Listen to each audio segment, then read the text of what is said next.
28 de diciembre 2016. Primera lectura, primera de Juan 1. Queridos hermanos, este es el mensaje que hemos escuchado de labios de Jesucristo y que ahora les anunciamos. Dios es luz y en Él no hay nada de oscuridad. Si decimos que estamos con Dios, pero vivimos en la oscuridad, mentimos y no vivimos conforme a la verdad. Pero si vivimos en la luz, como Él vive en la luz, entonces estamos unidos unos con otros, y la sangre de su Hijo Jesús nos purifica de todo pecado. Si decimos que no tenemos ningún pecado, nos engañamos a nosotros mismos, y la verdad no está en nosotros.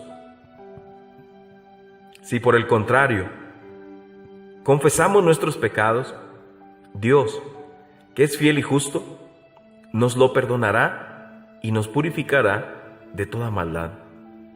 Si decimos que no hemos pecado, hacemos pasar a Dios por mentiroso y no hemos aceptado verdaderamente su palabra. Hijitos míos, les escribo esto para que no pequen. Pero si alguien peca, tenemos como intercesor ante el Padre a Jesucristo, el justo, porque Él se ofreció como víctima de expiación por nuestros pecados, y no solo por los nuestros, sino por los del mundo entero. Palabra de Dios, te alabamos, Señor. Salmo 123. Nuestra vida se escapó como un pájaro de la trampa de los cazadores. Si el Señor no hubiera estado de nuestra parte, cuando los hombres nos asaltaron, nos habría devorado vivos el fuego de su cólera. Nuestra vida se escapó como un pájaro de la trampa de los cazadores. Las aguas nos hubieran sepultado, un torrente nos hubiera llegado al cuello, un torrente de aguas encrespadas. Bendito sea el Señor, que no nos hizo presa de sus dientes. Nuestra vida se escapó como un pájaro de la trampa de los cazadores. Nuestra vida se escapó como un pájaro de la trampa de los cazadores. La trampa se rompió y nosotros escapamos. Nuestra ayuda nos viene del Señor, que hizo el cielo y la tierra. Nuestra vida se escapó como un pájaro de la trampa de los cazadores. Evangelio Mateo 2.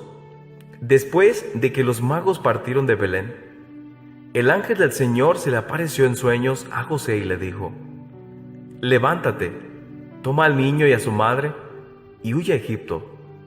Quédate allá hasta que yo te avise, porque Herodes va a buscar al niño para matarlo. José se levantó y esa misma noche tomó al niño y a su madre y partió para Egipto, donde permaneció hasta la muerte de Herodes. Así se cumplió lo que dijo el Señor por medio del profeta: de Egipto llamé a mi hijo. Cuando Herodes se dio cuenta de que los magos lo habían engañado, se puso furioso y mandó matar en Belén, a sus alrededores, a todos los niños menores de 2 años, conforme a la fecha que los magos le habían indicado. Así se cumplieron las palabras del profeta Jeremías. En Ramá se ha escuchado un grito, se oyen llantos y lamentos. Es Raquel que llora por sus hijos y no quiere que la consuelen, porque ya están muertos. Palabra del Señor. Gloria a ti, Señor Jesús. Hoy podemos ver en la primera lectura, hermanos, que nos está hablando de la luz. Nos dice que Dios es luz y los que siguen a Dios viven en la luz y no en la oscuridad. Dice que Dios no tiene nada de oscuridad, que Él resplandece en la luz. Dice la palabra de Dios: pero si vivimos en la luz como Él vive en la luz, entonces estamos unidos unos con otros, y la sangre de su Hijo Jesús nos purifica de todo pecado. Si decimos que no tenemos ningún pecado, nos engañamos a nosotros mismos, y la verdad no está en nosotros. Si por el contrario confesamos nuestros pecados, Dios, que es fiel y justo, nos los perdonará y nos purificará de toda maldad. Si decimos que no hemos pecado, hacemos pasar a Dios por mentiroso y no hemos aceptado verdaderamente su palabra. ¿Qué es vivir en la oscuridad, hermanos? Vivir en la oscuridad es vivir sumergidos en el pecado, atados a las cadenas del pecado, atados a las cadenas que no nos dejan ver la luz. Cuando vivimos sumergidos en el pecado, vivimos como ciegos, hermanos, ciegos que no sabemos a dónde vamos, que podemos caer en cualquier pozo, que necesitamos la ayuda de otra persona. Ciegos espirituales, hermanos. Es muy triste, hermanos, cuando vivimos sometidos al pecado, sometidos a la esclavitud, a las cadenas.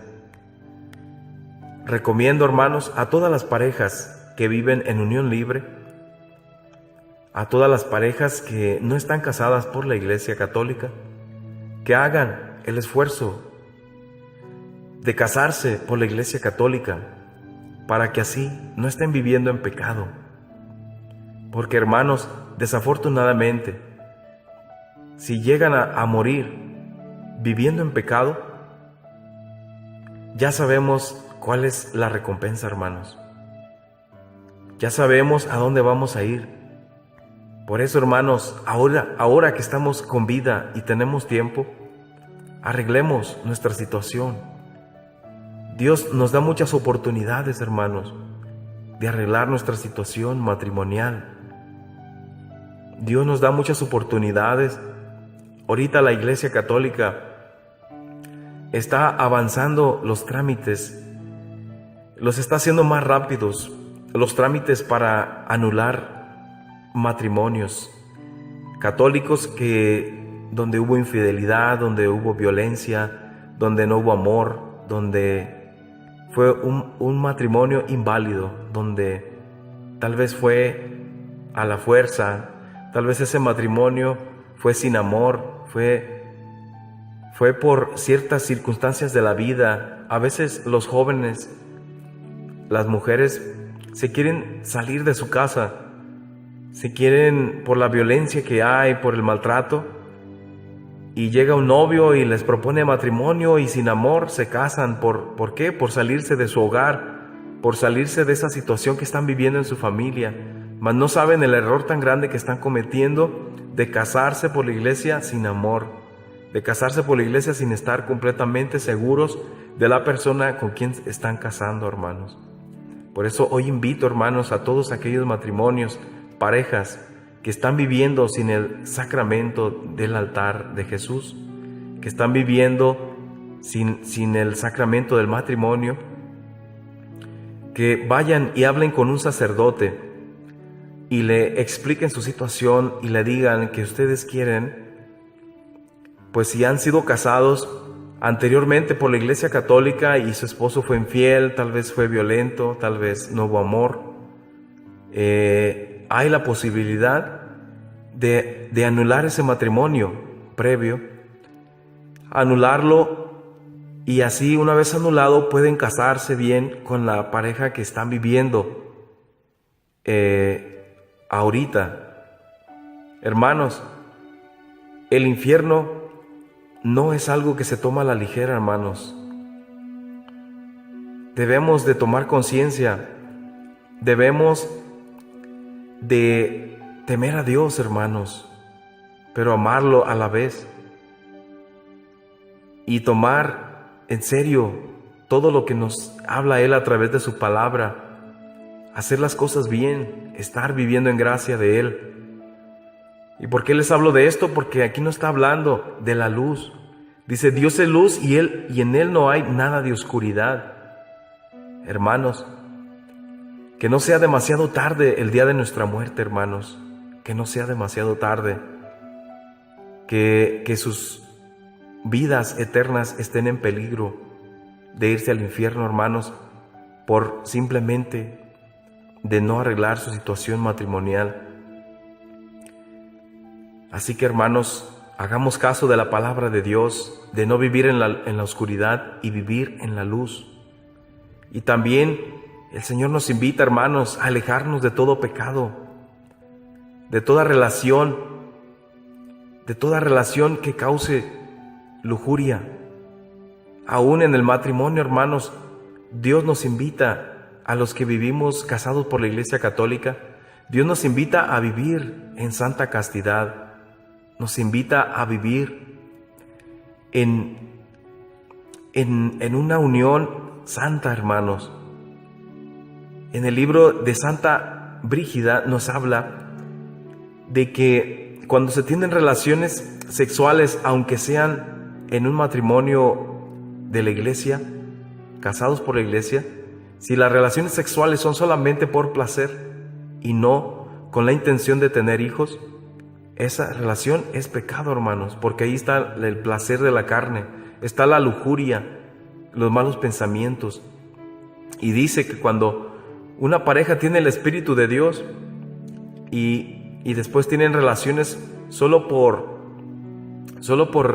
placer sexual, dicen que se va el Espíritu de Dios y entra en ellos el espíritu de la impureza, el espíritu de la lujuria, el espíritu del pecado. Así que, hermanos, Dios nos invita también a los matrimonios a vivir en santa castidad, en que seamos matrimonios santos para el Señor, y que si tenemos relaciones solamente sea con planes de tener hijos. Así que, hermanos, el Señor nos invita a ser castos, pobres, humildes, obedientes. Nos invita a ser pacientes y perseverar en su camino hasta el final. Que Dios los bendiga, en nombre del Padre, del Hijo y del Espíritu Santo. Amén.